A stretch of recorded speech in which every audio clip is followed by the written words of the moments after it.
Good evening, San Bernardino. Thank you guys for joining me tonight for our agenda review. We'll give it a minute, get everybody caught up and the notifications out. So I hope everybody is having a very happy Tuesday night. And we got some stuff to go over quite a bit. So, okay, let me check, make sure that we are solid. Okay, we are live. Wonderful. Okay, so tonight's agenda for tomorrow's meeting is huge. And we're going to start there because it is currently over 2,100 pages. And I want to address that because nobody is reading 2,100 pages of an agenda between Friday and tomorrow. It's not possible with people having lives and jobs and just time. I mean, to literally sit. And so what I have always been very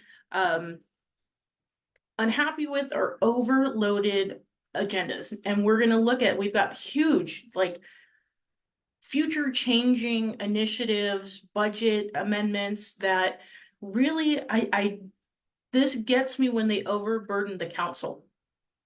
And it doesn't matter how anybody feels, independently about the decisions the council members make at different times. What is important is, as a collective body, like, they got to be able to make decisions. And you know darn well that going through 300 pages isn't happening. And there's some things that I'm watching shift into the consent calendar that I don't think should be consent calendar items. And we've talked about that. Some of um the budget shifts and recommendations. So we'll get into that, but I want you guys to know this is not going to be 100% in depth because there's no way I can't cover 2,100 pages. I couldn't get through 2,100 pages between when this came out Friday and today. So I went through what I want to be able to highlight the things that are important. If there was something you guys caught, some of you wanted to talk about a few of the issues, and we will a little more in depth, but yeah, not a fan, 2,100 page agenda. So, okay, here we go. We're gonna share. Hi, Paula. Hi, Ron. Hi, Sarah. Hi, Kathy. Thank you guys for joining. We're gonna jump in. I'm gonna share my screen so you guys can see the agenda. And let me zoom in for you. There we go. Okay. So here we go. Wonderful.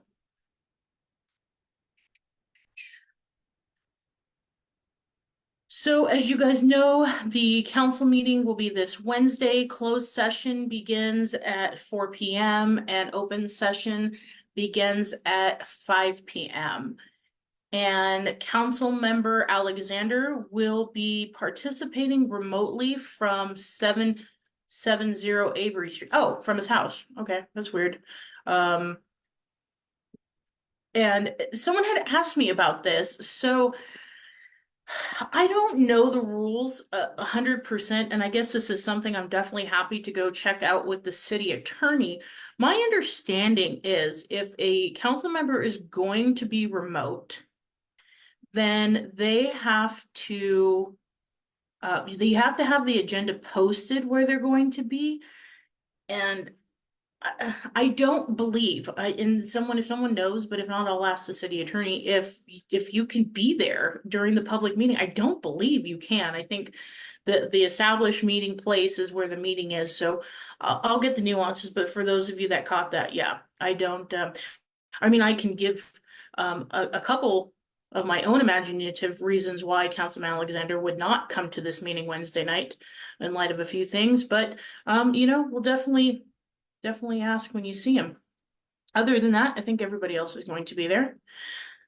So if you want to, you can pre-submit your name for public comments, and we'll talk about that. You can give a public comment on anything on or off the agenda for open session, but for closed session, you can only specifically speak to closed session items.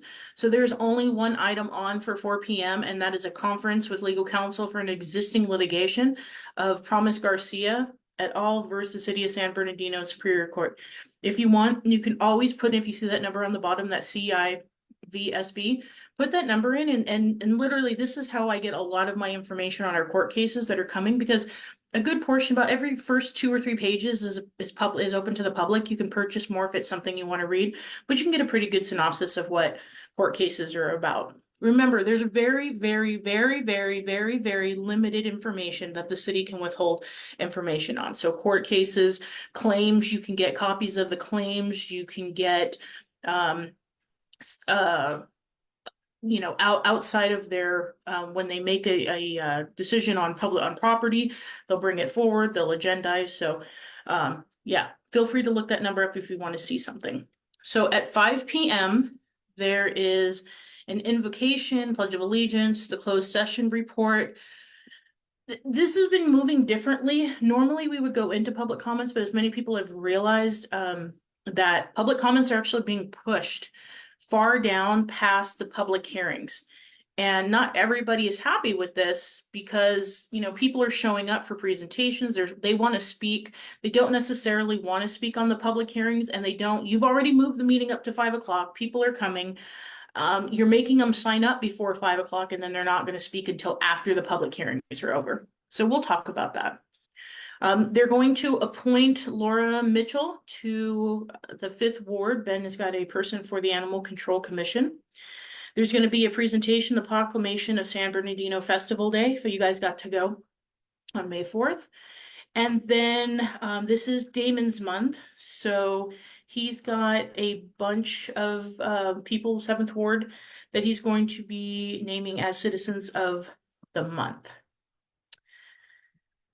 So then there are a couple of public hearings. So this will start, I guess, right after the presentations. Now, remember, you can speak on public hearings, each public hearing separately than your public comment.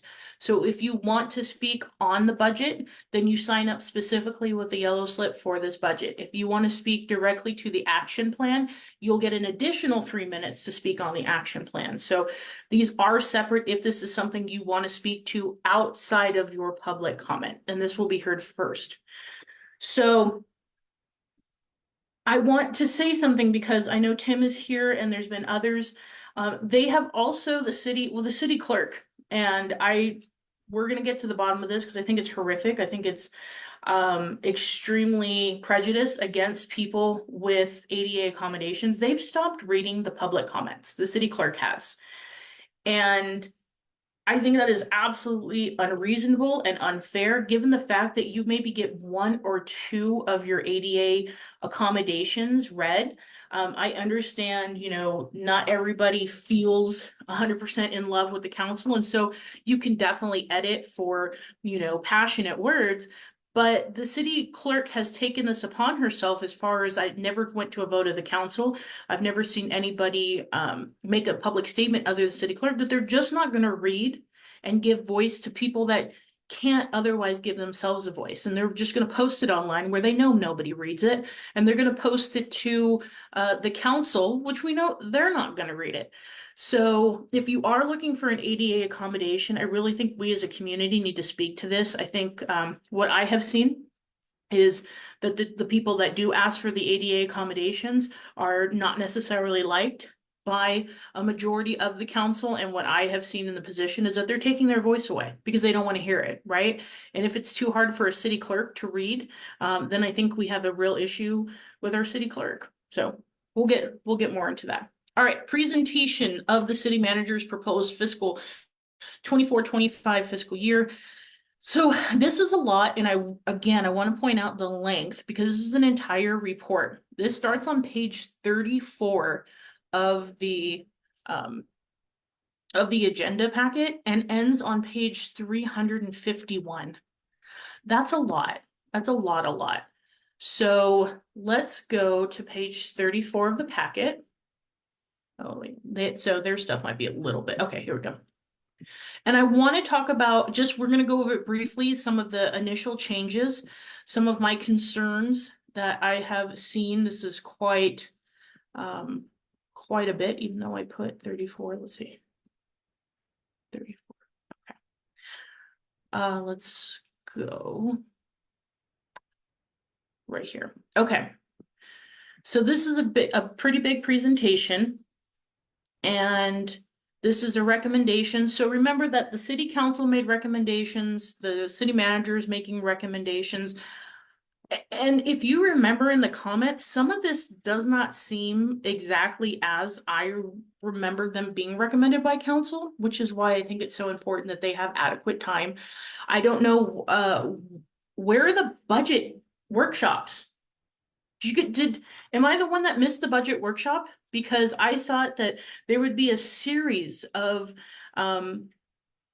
opportunities for the public, for the council to come and sit. I know this is this is a 2-year budget, which I don't like. I don't think, we are literally at all transparent in how our money is spent, but we're not having these workshops we used to have, which I literally believe is required under the municipal code or the charter. So remind me to look that up, and I will. I think this does a disservice, because here again, when we're looking at these large things that we'll get to at the bottom of the agenda, when you're looking at huge fiscal investments, when you're looking at the addition of positions that are not just a part-time, these are full-time PERS, so retirement, pensioned positions that have the long-term effect. And so I think we need to be very cognizant of that, because as always, and remember, anytime you finish a sentence with the city is doing well fiscally, even though we don't get our property tax, the city is making pretty large investments, even though we don't get our property tax. We're going to make some really big financial moves, even though we don't get our property tax. And so this is why. That's why it makes me go, ugh, ugh. Okay. So overall, the fiscal year 2024-2025, and we're going into 25-26 proposed budget of all funds. The 24-25 proposed budget totals $331.7 million in revenue and $312.7 million in expenditures. And the 25-26 proposed budget totals $350.4 million in revenues and $330.1 million in expenditures across all budgets and funds. These amounts reflect an increase of approximately 15.7% in revenues and 18.1% in expenditures. The adopted budget of $286 million in revenues and $262 million in expenditures, but a $20 million difference, right, between revenue and expenditures. So this is what that looks like in numbers. Okay.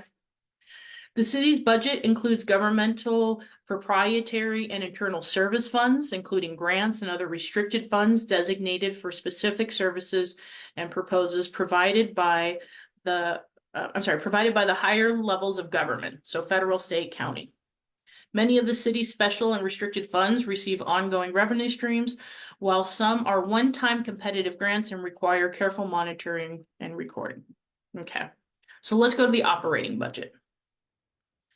The proposed budget increase of over $47.8 million, or 18%, for a total of $312.7 million in the operating budget portion of 24-25 and 25-26 budget across all funds is primarily attributed to addressing the city council's goal of focused, aligned leadership, unified community, and improved quality of life.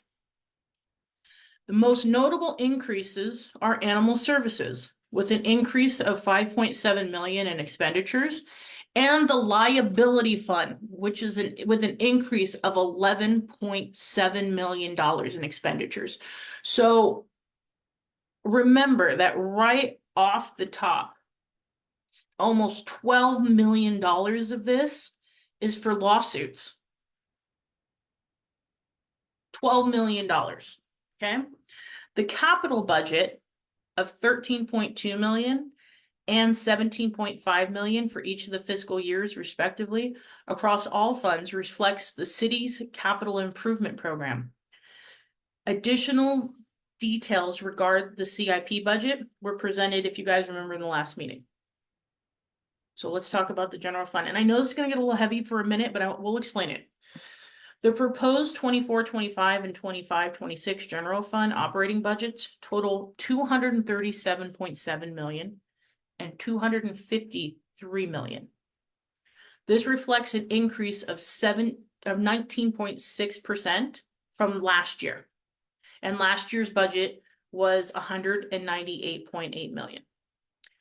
Despite a budget used to fund fund balance of 1.1-ish million, the budget reflects a small surplus of 204,000 difference, right? Continuing the positive trajectory for the general fund. The budget use of fund balance supports the additional positions and added through the 23-24 mid-year follow-up. Okay, so they're saying there was a surplus. We're going to take this money. We're going to do some stuff with it, which is what we want, right? We are bouncing back. Okay, we are coming out. This is probably, and I was just having this conversation with somebody. This is the best financial position we have been in since 2019. Coming out of bankruptcy, if you guys remember, we were in a deficit when in 2019. And everybody was looking. Remember, we were fighting the 7% cuts across the board. They wanted to cut the library. So right now, with the increase in Measure S, with increase in TOTs, not a great increase in cannabis, but some, we've been able to, and grants, right? You got ARPA, you've got other opportunities that have helped bolster and pad the general fund, which is what we need. So, and this is really right, general fund revenue highlights. So the general fund revenues totals 236 million and 253.2 million. 24-25, this coming up year represents a 13.6% increase. People are spending money. Measure S, the transaction and use tax and sales tax, and continue to be the main revenue sources of the general fund. So this sales tax, and this is why this is so important, because spending power is everything, right? So this sales tax represents 47% of the total revenues for both fiscal years. Remember this, because we're going to come back to it. So almost 50% of all revenues, and we don't get our property tax, remember this, is based on sales tax. These revenue sources have stabilized from the levels seen during the pandemic, and the forecast includes a 1 to 5% increase in 24-25, 25-26. Okay, so what they anticipate are people are going to continue to spend. Several revenue categories within the general fund are expected to continue to increase, such as investment income, money, property, utility user tax, and other taxes, licenses, and permits. So this is, everything that what we just kind of went over, and we're talking, look, 57 projected upwards of $57 million from Measure S use tax. You've got franchise tax, 15 million. The license and permits are looking to project up to an additional 4 million. These are good things, you guys. This is a good thing to see, going from a projected of 218 million to 253 million dollars. Because remember that we have, as a city, because we went into bankruptcy, we have withheld investment for upwards of, we'll say 12 years. of not, and which put us in $100 million infrastructure deficit between streets, and street lights and general maintenance, and then our parks and our libraries and just, overall the city. We didn't take care of the city. We literally limited ourselves to the most basic of services, which was the police department. Okay. So now here we go. We have this opportunity to have this money. That's what this is saying. Cannabis tax. Let's talk about cannabis tax. Cannabis tax revenue came under the budgetary expectation, came under, so that we're not getting what we were promised. Let's be 100% about this. Cannabis tax collections are down by 9.5% for the calendar year, primarily attributed to illegal operators cutting into the sales of legal operations and consequently diminishing the amount of tax collected on legal sales. Stop. Full stop.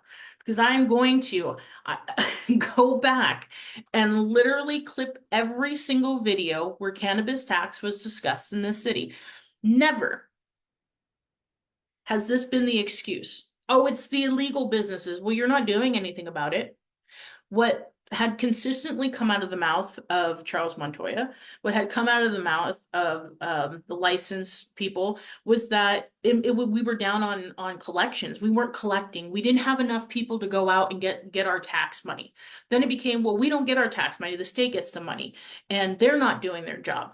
So this whole reason why this multi-billion-dollar industry is decreased by 9.5% is not contributed to illegal operators. We're not collecting. Now, are people possibly allowing the black market to take hold and in some way profiting from that? That seems like a far better theory than we can't combat this, because you've done nothing, right? If it's about illegal operations, what has the city done in an attempt to stop these illegal operations? Because we will not, and you will not, I won't see any attempt to increase the code enforcement directly to cannabis.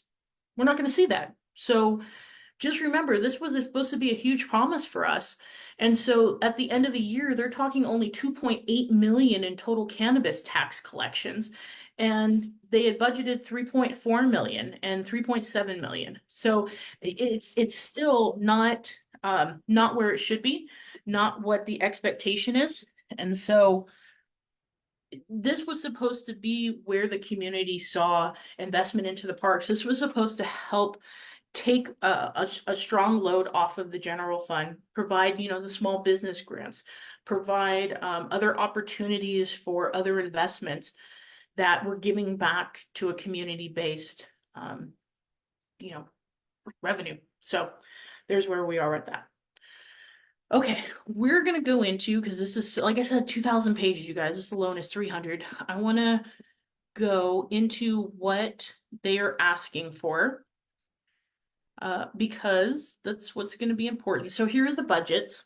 You have the mayor's budget is currently at 305,000, and then the proposed is going up about 100 grand next year, and there would be an additional 25,000 after that, because they want to add staff.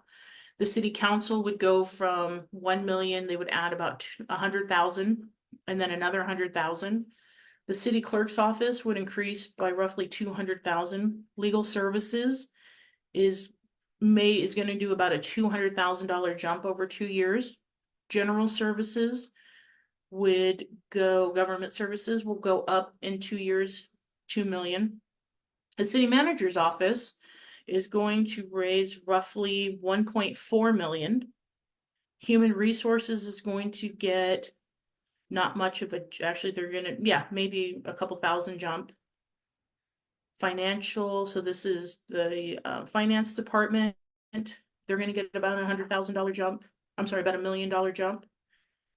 And community and economic development and housing is gonna go up roughly 4 million between now and 2 years. The police budget, that beats my heart, right? 116 million is gonna go up to $138 million. And so that, as always, is one of our largest portions of the budget.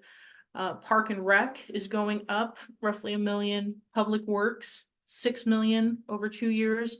Library is finally getting their big increase. I've got nothing to say but $2 million. Way to go.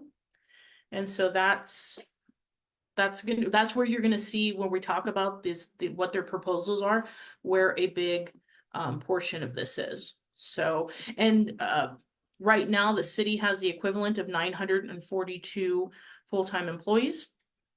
So that's where the bulk of everything goes. I went to a meeting today and I believe there's 279 sworn officers now and 179, don't quote me on that one, but 179 civilian. So we are, and that's where the costs come from, is bringing on and hiring more police officers. So and again, why my heart pauses when we see that jump, right? A $16 million increase in the PD budget. And then we see the type of proposed spending that we're going to see later on, right? Because you want to be able to fund the long-term department, right? We want to make sure, if the goal in our city is 400 cops, well, technically we've got, another 150 that we want to get to, right? We want to add 150 cops. We got to make sure we pay these people. One, they have, pensions, and two, we got another 20, 30 years, especially with the younger recruits coming in here. We can't take a chance not to be able to grow in that capacity, because public safety is one of our number one issues. So that's why that number is an important number. And we know as a city that went into bankruptcy that any time that your public safety component, fire or police, attribute over 62% of your budget, you always are teetering again into falling back into bankruptcy, or for your first time into bankruptcy. So that's a very important number when looking at everything, okay? And right now they're about, depending on how the projections, what everything go through was restricted, they're coming up, they're moving up, to a little over 50%. So we have to be careful. We have to be very careful. All right, so proposed changes. You've got the mayor's office.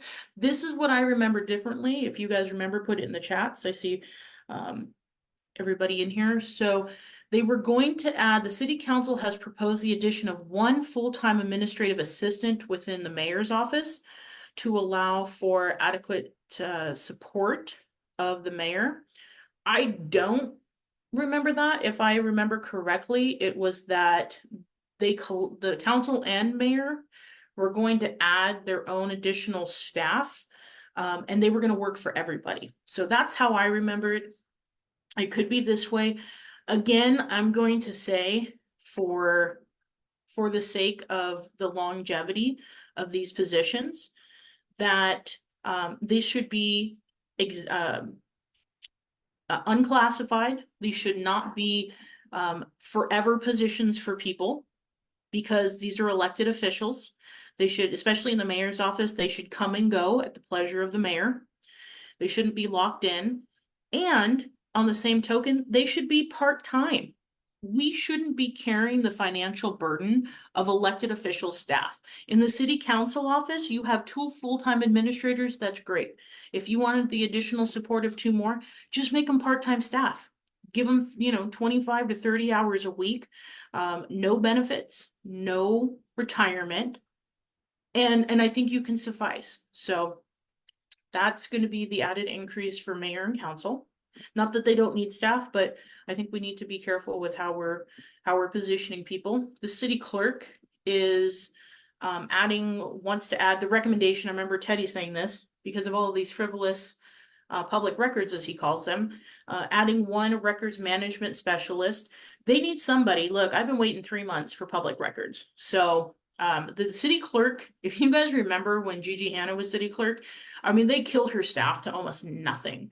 And so this has been one of the largest city clerk staff since we came out of bankruptcy. And I'm just not like, where's your justification for this? What are you doing? What are you getting done? What's happening here? Because we keep throwing money at a department that can't get records out. So we'll see what happens there, what the council says. The city manager's office, they have their budget increase. Remember the 2 deputy city managers? So we go back to that because Charles Montoya created 2 deputy manager city positions, one specifically for Susie Sworn, gave her a $90,000 raise, and then he just brought in a 2nd deputy.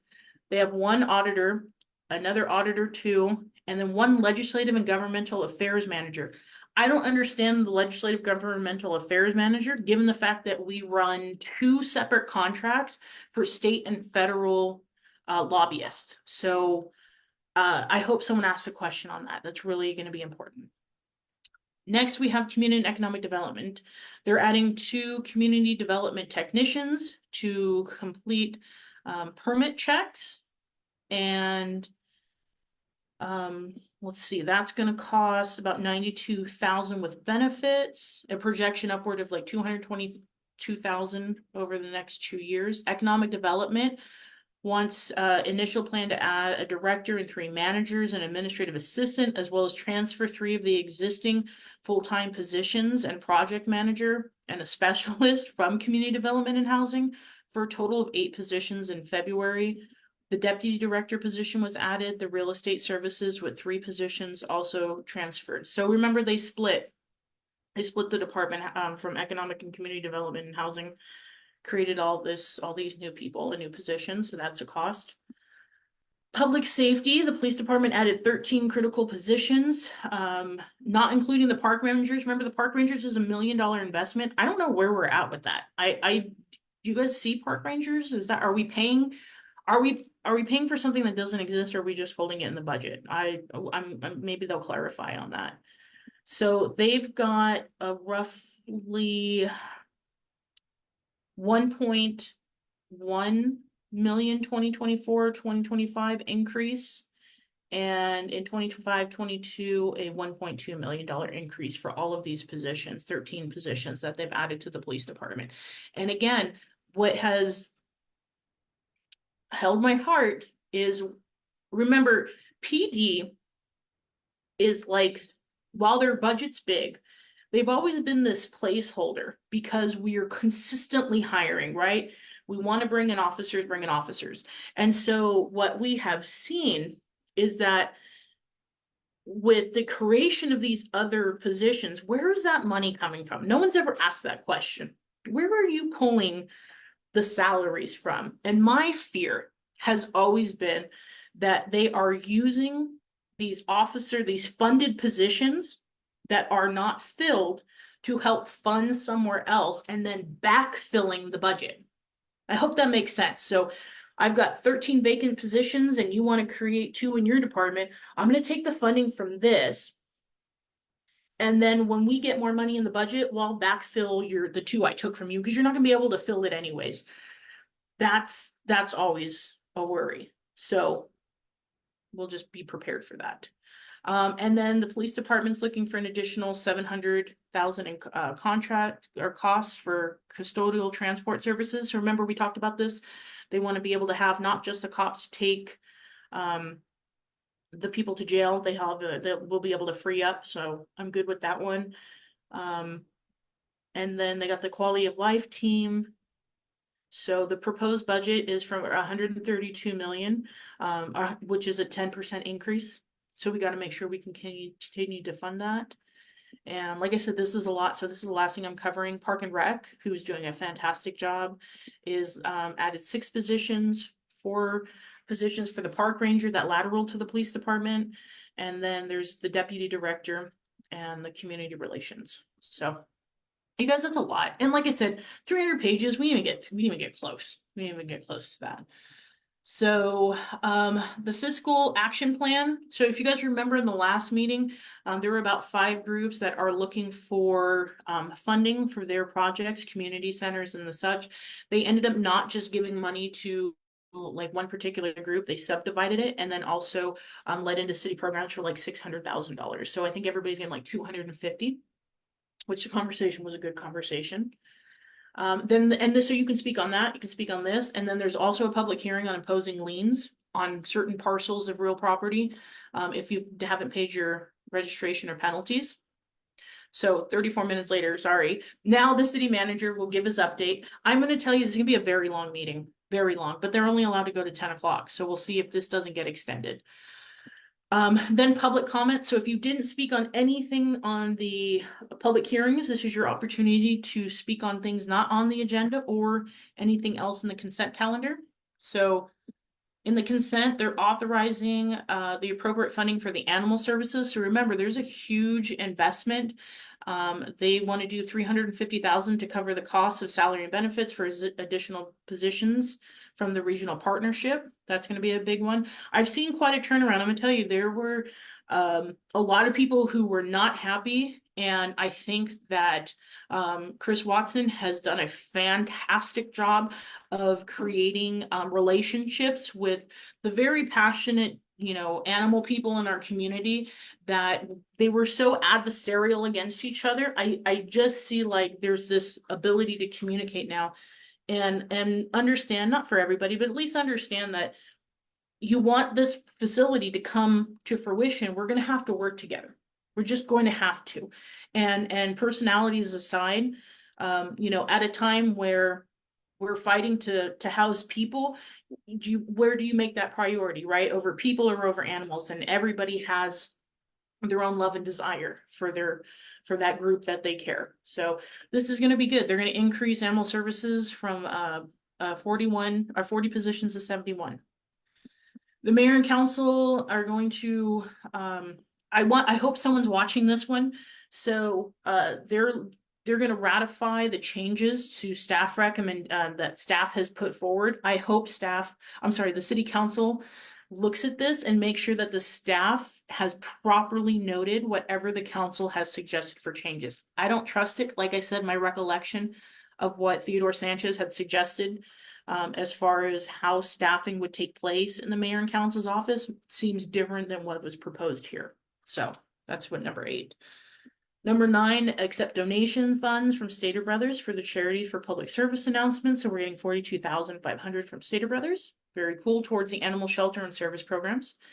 Authorize a purchase agreement with Victor Medical, which will be for animal services. This is a big night for animal services, you guys. So $150,000. Approve an amendment to the Community Action Partnership for the mobile shower. So this is going to help, in the city initiative to make sure people have access. Number 12, these are development code changes. So zoning reclassifications on from industrial to industrial light on 2 parcels. And then on another one, let's see, might worry about this. Number 12, code. So you're changing codes. Get the general plan done. If we had the general plan in place, this wouldn't be happening. And what does this mean? What is the long term of what's happening here? So just be aware of that. The soccer complex lease agreement with Sports World. You guys are soccer people. The payroll disbursements, I'm going to go through that and make sure everything is on the up and up so you get paid. The fiscal assessment levies. These are all of the levies and collections that have gone through different resolutions. Request to update the existing travel authority and expense policy. So I read this and it doesn't not look like to me that anything's changing as far as the monetary amounts that people are spending. It's really the access, who's approving what, and I guess almost everything is going to go through the finance director now. So I didn't see anything crazy there. Library Wi-Fi and network upgrades for all wards. They're going to accept the Drought and Water Park Climate Coastal Protection Outdoors Access Grant for $177,952. So that's going to the water department. Very cool. The Retired and Senior Volunteer Program, 3rd year grant award. And this is for like $14,000 last year. Or so it's $57,000 total, $14,000 looks for this year, and then $42,000 for next year. So that's really not. I tell you what, this our senior program, like the senior centers and stuff, and the stuff that all of the volunteers, I watch the dances, like that's awesome. It really is. And it gives people a sense of belonging and a sense of purpose. And so if you can volunteer, if you can be a part of that, I highly recommend it. I really do. An amendment to increase the purchase power with law enforcement medical services. So they want to move up, let's see, to 130,000. I don't see any issue with that one for their let's see, military equipment report and approved future purchases. Nothing. This is life-saving equipment. I don't see anything crazy. The number 2 to the agreement of Answer Advisory Management LLC. So this is a professional agreement for project upgrade of, remember the signal hardware and stuff around the city. So this is the second agreement. And then if you're in wards 1, 2, 3, 4, 5, you are going to get some stop signs on the corners of Gardenia and Vine. Let's see, Satalinos and Pampas, Cherry Street and Pampas, Morgan, Teton, Argyle, 18th, Piedmont. Oh, I almost bought a house over there. Piedmont and Sign, Acacia and 35th, very cool, and Dover and St. Louis Street. And if you are in wards 6 or 7, you're on your own. You don't get a stop sign. Let's see. 24, award a professional service agreement for pavement management program and asset inventory. So, I'm on the fence about this. I know we went out for an RFP, as the backup says, but this is basically, from my understanding, to go and do the matrix, which I thought already existed for pavement management and sidewalks. So I don't know why we're expending, $820,000 to do what I thought was already done. So and I kid you not, what Theodore has said this, Councilwoman Calvin has said this, Damon Alexander has said this. So I thought this already existed. Maybe it's something different. It didn't look different to me. It just looked to me like we either didn't have what we said we had, or it's out of date. Number 25, you have construction agreement for construction of Clean California grant on 4th Street beautification and landscaping for $340,000. It's a big agenda, you guys. I know it's really big. Increased annual purchase order for Fairview Ford. So this is where we are purchasing stuff. Approve the final track map up on North Little League Drive and West Ohio. Then after all of that, there's 3 discussion items. Huge. So the discussion is a consideration of the 3rd Amendment to the city's exclusive franchise agreement for integrated waste. So we're going to be talking about Burtech. This has been pushed off for so long, whether or not we're going to extend. As I have always said, and I hope, I don't know, we'll see if the city accepts the same position that they did for Wildan and everybody else, is after a decade, you should bid. Not saying that Burtech isn't providing us the services that we contracted for. It's saying it's been a decade. We get that the rules have changed on how we're recycling. I don't see other people separating food waste from any other solid waste. That's just me in any other city. And if you're going to go make money on recycling, why are you charging us more? And then if you're going to charge us more, then we should get the opportunity to bid out in 2025 next year and see who can offer us what rate. Or maybe you can go and do an assessment, on Burtech's side and see what they can calculate costs. Like, in a single person home, should I be paying the same amount for the large bin if I could have a smaller bin, because my household produces less waste, seniors produce less weight. It's that kind of stuff. So we'll see where this goes. That'll be a big one. And then we have the City Hall renovations, step 1. And this joint powers agreement with the city of San Bernardino. So these are really one and the same. If you guys remember, on January 21st or 31st of this year, Charles Montoya brought in Stifel Bonding Group. and made this announcement that he had signed a letter of intent with this group to bond out on City Hall, upwards of $80 million. Now, remember how I told you way in the beginning of this, about 45 minutes ago, how every conversation, when we talk about how fiscally sound we look moving forward, but we don't get our property tax, this is where this is going to come back, okay? If this is like a Celine Dion song, it's all coming back to you right now.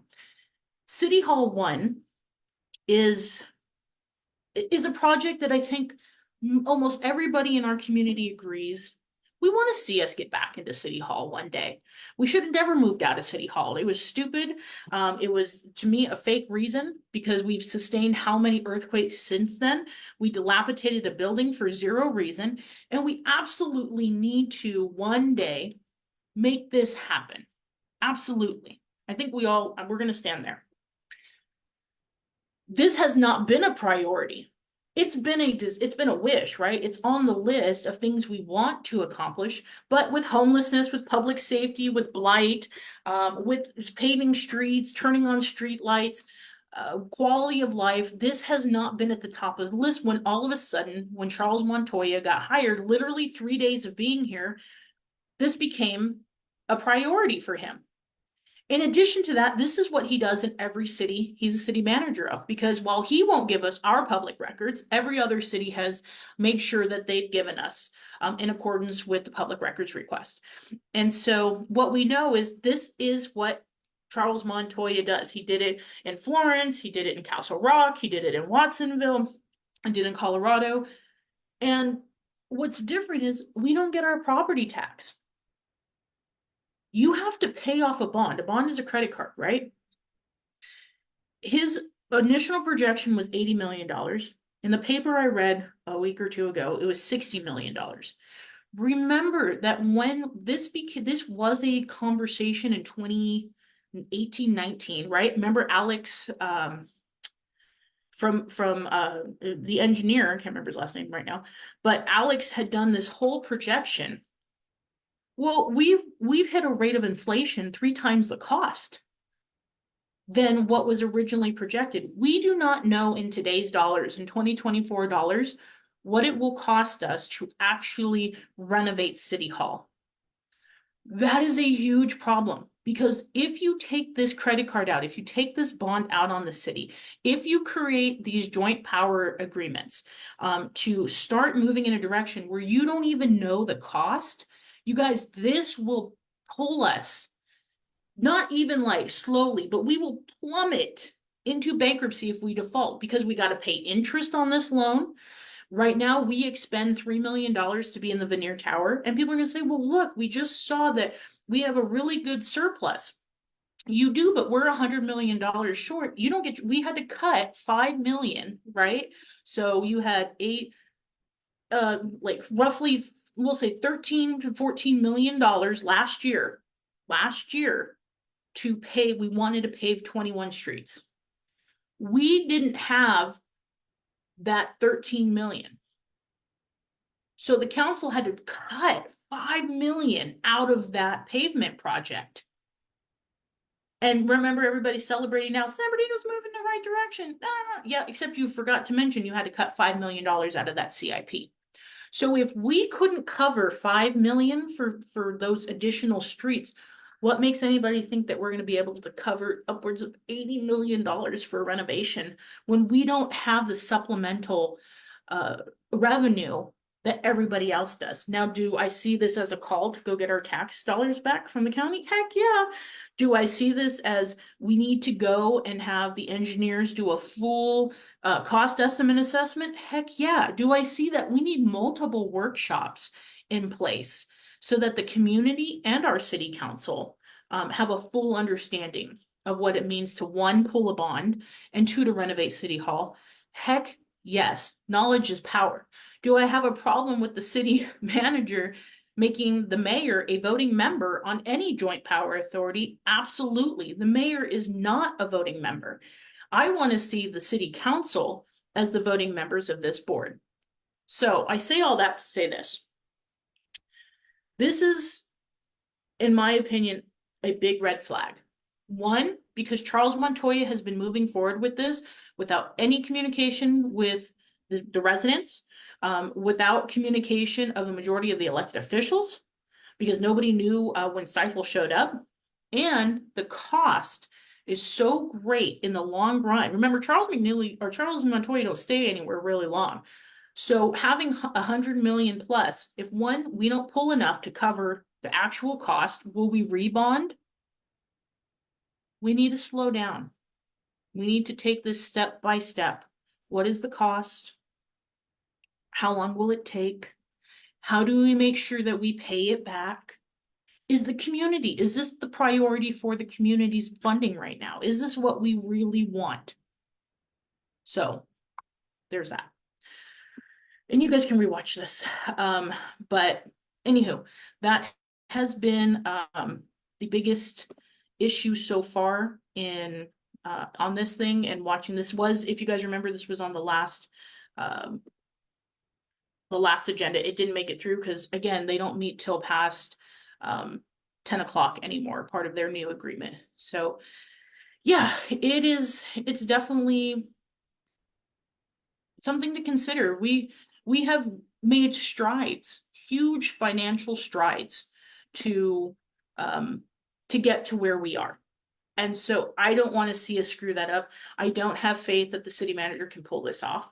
I don't have faith that we can financially afford this in a 20, 30-year bond. I don't. And I don't like the fact that this is what he does wherever he goes, and that there is no RFP. He went and picked his buddy that he helps make lots of money, and has not done anything for us. So with that, San Bernardino, I thank you guys for joining me. There's one more thing. So upcoming episode, there's a lot. You guys have been hitting me up. We were going to do economic development, but the goal is to go back. So $60 million for homelessness, and all we have got is excuses, blaming, and a court injunction. So yes, we are going to cover the state of homelessness in the city. It's out of control. The comments that have been coming out, the finger pointing, it's been a bunch. So I will definitely let you guys know, and I will get back to you with everything that that we need to know for this. So thank you guys so much. I appreciate you, Paula and Barbara, and all of you. Sarah, thank you, thank you, thank you. Share this, get this out. We have till tomorrow. And I hope you guys have a really great rest of your evening. And I will see you all tomorrow. Bye.